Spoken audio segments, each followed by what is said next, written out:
Assalamualaikum warahmatullahi wabarakatuh. Shalom, Om Swastiastu, Namo Buddhaya, dan salam kebajikan untuk kita semua.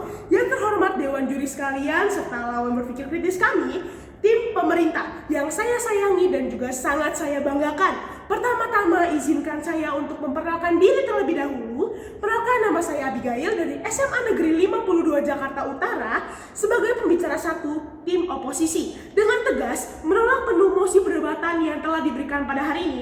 Dewan ini akan mengadopsi mekanisme student law di Indonesia.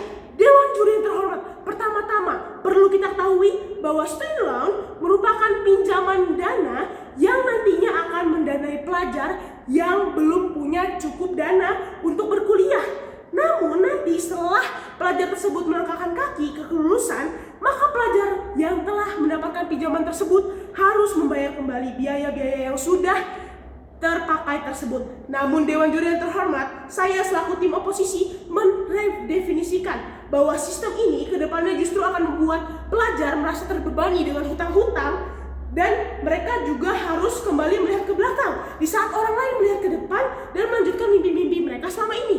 Jika tim pro akan mengatakan bahwa student loan bisa membuat lebih banyak orang bisa dan mampu kuliah, lalu setelah kuliah apa Dewan Juri yang terhormat?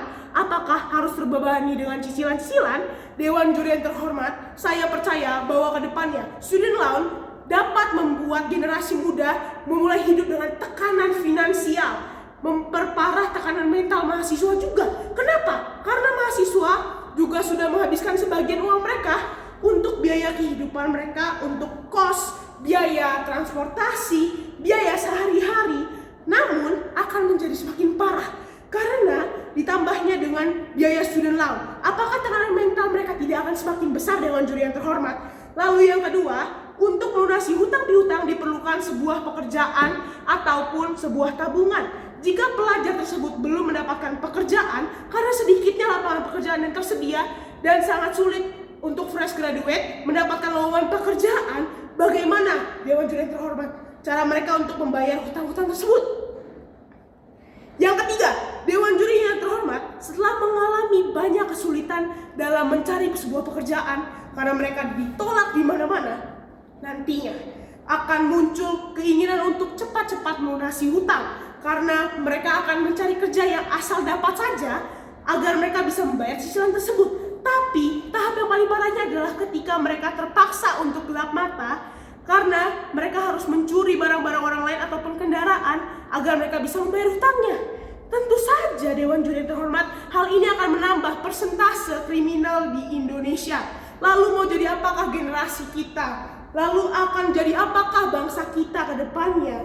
Yang keempat, bila ada pihak kampus yang merasa mahasiswa tersebut mampu membayar dan oknum kampus terus menaikkan biaya pendidikan, lama-kelamaan biaya tersebut semakin menumpuk Dewan Juri yang terhormat, lalu akan semakin mahal dan semakin sulit untuk dibayar. Yang kelima, pendidikan bisa saja direndahkan atau dianggap seperti barang yang diperdagangkan, yang diperjualbelikan ataupun dipinjamkan.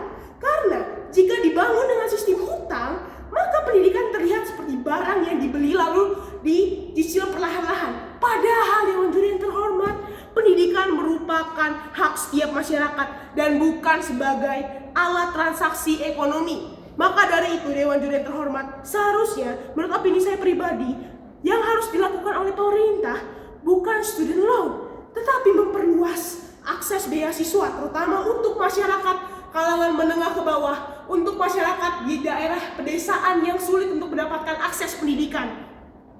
Dengan begitu, pelajar masih bisa fokus belajar dan meraih cita-cita mereka tanpa harus melihat ke belakang. Yang kedua, dengan membuka lebih banyak kesempatan bekerja untuk mahasiswa yang baru lulus kuliah, untuk fresh graduate tadi Dewan Juri terhormat. Karena dengan diberikan lebih banyak kesempatan dan lebih banyak lapangan pekerjaan, fresh graduate bisa memenuhi kebutuhan hidup mereka, biaya hidup mereka, dan mereka juga bisa menjadi pembayar pajak negara.